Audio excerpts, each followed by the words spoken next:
আমার যদি রাজ্যপালের ভাষণের বক্তৃতাটা একবার টোটো শুনে, বক্তৃতায় আমি 10 মিনিট, আমি 12 মিনিট টাইমের মধ্যে 2 মিনিট রব্বানি চেয়েছিল, ওকে যে 10 মিনিট বক্তৃতা করেছিলাম, 5 মিনিট আমার এসআইআর নিয়ে আমার সরকারের দৃষ্টি আকর্ষণ ছিল।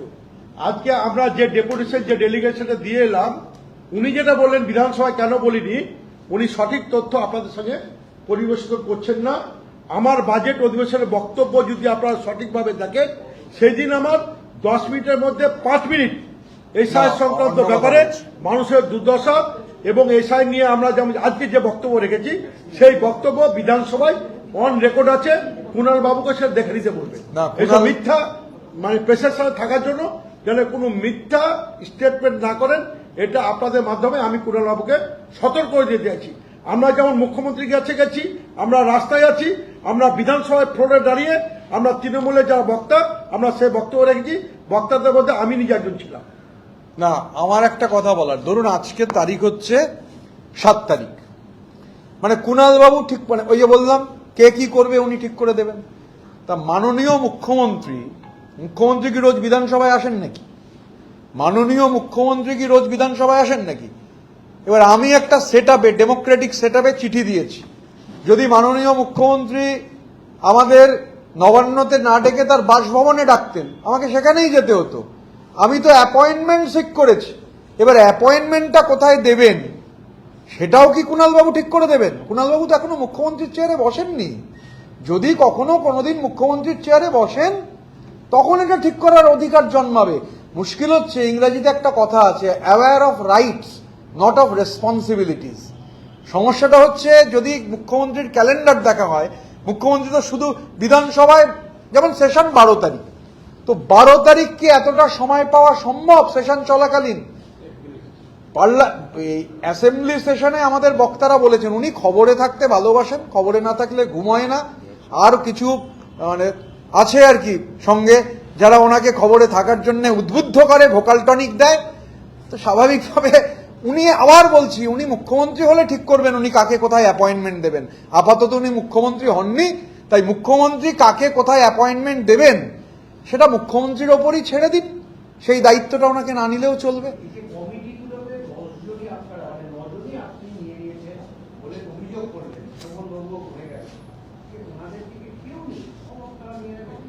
নেই মানে সবার নাম আছে তো, কারুর নাম বাদ যায়নি। এমন কোন বিরোধী বিধায়ক নেই যে দুটো করে কমিটি পাইনি। আর সেটাও কি উনি ঠিক করবেন নাকি? সংখ্যাগরিষ্ঠ আমরা যারা ঠিক করেছি, আমরা আলোচনা করে ঠিক করেছি।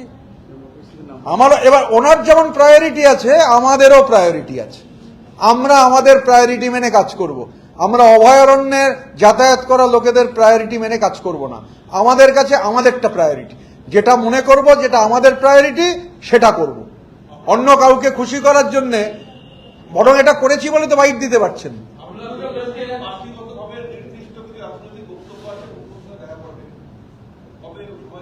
আমরা দেখুন, ওই যে বললাম, ওটা বরং কুণালবাবুকে জিজ্ঞাসা করুন যে কোথায় টাইম দেবেন। মানে আমাদের শুনে মনে হলো কুণালবাবুই মুখ্যমন্ত্রী। আমরা মুখ্যমন্ত্রীকে, এটাই সিস্টেম, আমি প্রাইম মিনিস্টারকে বা কোনো মিনিস্টারকে বা রাজ্যের কোনো মন্ত্রীকে চিঠি লিখে বলে দিতে পারি না আমার সঙ্গে এখানেই দেখা করতে হবে। আমি অ্যাপয়েন্টমেন্ট সিক করতে পারি। আসলে দীর্ঘ সময় জেলে ছিলেন তো, পার্লামেন্টে যেতে পারেননি 3 বছর, মানে এমপি ছিলেন। শুরুর দিকে কদিন আর শেষের দিকে কদিন, মাঝে জেলে থাকার ফলে পার্লামেন্টার মানে পার্লামেন্টে কি হয়, কি রুলস জানা নেই। জানা থাকলে পার্লামেন্টার অ্যাসেম্বলি রুলে বিরাট ফারাক নেই। জেলে থাকার ফলে পার্লামেন্টে অ্যাটেন্ড করতে পারেননি, গুলিয়ে ফেলছেন সব।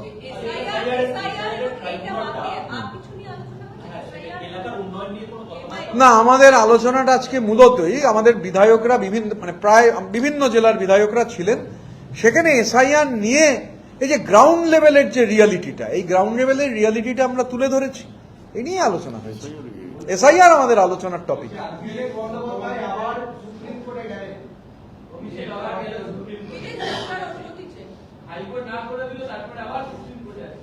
কুণালের আইনজীবীর পরামর্শ নিয়েছেন কিনা, কুণালবাবুর আইনজীবীর পরামর্শটা জরুরি। ভালো যিনি আইনজীবী, কে আইনজীবী জানি না আমি, আমার মনে হয় অভিষেক বাবুর কুণালবাবুর পরামর্শ নেওয়া উচিত। পরামর্শ নিয়ে যে এখন উনি কোথায় যাবেন, ওই যে বললাম যে আমি দেখাবো শুধু জন হপকিন্সেই দেখাবো, কোথাও আর দেখাবো না। আচ্ছা, আমরা মানে ধরুন আমরা মানে হাইকোর্ট বলেছেন যে এসএসকেএম, আচ্ছা ওনার পিসি তো বলেছেন এসএসকেএম এর মতো, এসএসকেএম তো সত্যি খুব উন্নত, তো এসএসকেএম এ দেখাবো না, বোর্ডে যাব না, 1550 কিলোমিটার দূরে গেছিলেন সুপ্রিম কোর্ট আবার ফেরত পাঠিয়েছিল, আবার গেছেন এখন মহামান্য সুপ্রিম কোর্টে। এটাও তো গণতান্ত্রিক অধিকার, উনি বারবার যেতে পারেন। তবে এটা আমাদের দেখতে হবে যে এই টাকা কোথা থেকে খরচ হচ্ছে। আমরাও আমাদের আইনজীবীদের সাথে কথা বলবো, যে লক্ষ লক্ষ টাকা শুনছি যেসব আইনজীবী দাঁড়ান, বিপুল পরিমাণে তাদের ফিজ। এখন একটা রায় আছে যে ফিজের জন্য টাকা নেওয়া যাবে না, ওনার বিদেশ যাত্রাটা পার্টির এজেন্ডা হতে পারে না। উনি যে টাকা পয়সা কামিয়েছেন লিপস অ্যান্ড বাউন্সের, মানে লিপ এবং বাউন্ড শব্দ দুটো খুব সিগনিফিকেন্ট। যেভাবে ওনার সম্পত্তি বেড়েছে, তার অ্যারিথমেটিক প্রোগ্রেশন, জিওমেট্রিক প্রোগ্রেশন, এগুলো কম্পিটেন্ট এজেন্সি দেখবে। আর আমি তো আপনাদের বলেছি আমি দিল্লি যাচ্ছি, রেডি হচ্ছে, আমার আইনজীবী প্রায় রেডি করে ফেলেছেন, উইকেন্ডে বসে পুরোটা দেখে নেবো। খুব ইন্টারেস্টিং, মানে আমি যাইনি কখনো, মানে উইলিয়াম ওয়ার্ডসওয়ার্থ যেখানে দাঁড়িয়ে হচ্ছে লিরিক্যাল ব্যালাডস লিখেছিলেন, সেখানে যাওয়ার আমার সৌভাগ্য হয়নি। যারা সেখানে গেছেন সেখানকার প্রাকৃতিক সৌন্দর্য উপভোগ করেছেন, আমি এমনি ছবিতে দেখেছি। তা যা রেডি করেছি একটু লিরিক্যাল ব্যালাডস হচ্ছে আপনাদের সঙ্গে শেয়ার করে নেওয়া যাবে। বলছি কান্দির প্রাক্তন বিধায়ক এবং বহরমপুরের তিনি সাংগঠনিক জেলা সভাপতি ছিলেন অপূর্ব সরকার, তিনি অভিযোগ করেছেন যে তিনি 2025 সালে তিনি তৎকালীন মুখ্য সচিবের মাধ্যমে মুখ্যমন্ত্রী এবং ক্যামাস্ট্রি দুটো জায়গাতেই টুডু মণ্ডলের এই তোলাবাজির কথা জানিয়েছিলেন, কিন্তু কার্যক্ষেত্রে কোনো ফল হয়নি। হওয়ার তো কথাও নয়। অপূর্ব সরকার তিনি আমাদের মুর্শিদাবাদ বহরমপুর সাংগঠনিক জেলার সভাপতি এবং আমাদের স্পোক্স পার্সন, আমাদের ন্যাশনাল ওয়ার্কিং কমিটিরও মেম্বার। নবান্নে আমি এটা শুনছিলাম, আধিকারিকরা একজন আমায় জিজ্ঞাসা করছিলেন, মানে আমি তখন আন্দাজ করছিলাম যে উনি এটা মিডিয়াতে যেহেতু এসেছে, এতে প্রথম কথা হচ্ছে মানে উনি লিখে লাভ হবে কি? সুমিত রায় চমকে দিচ্ছে ঠিকাদারকে যে কেন সুমিত রায় ঠিকাদারকে চমকাবে, টুলু মণ্ডলের বিরুদ্ধে কেন লাফালাফি করছো? কে অপূর্ব সরকার যে অপূর্ব সরকার মুখ্য সচিবকে চিঠি লিখবে আর তার এফেক্ট হবে?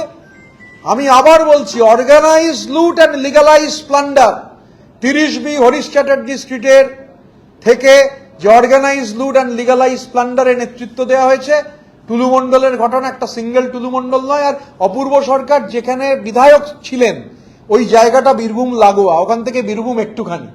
তো কি বেনিয়ম হচ্ছে দেখুন, বেনিয়ম আমি আপনাদের কিছু কিছু বলেছি, আমার অভিজ্ঞতা আছে, বলবো, আজকে বলছি না, যে বেনিয়ম চিঠি লিখে জানাবার পর, মানে অপূর্ব সরকারের একার এরকম অভিজ্ঞতা নয়, মানে আপনি এফআইআর করলেন আর কি সরকারের কাছে,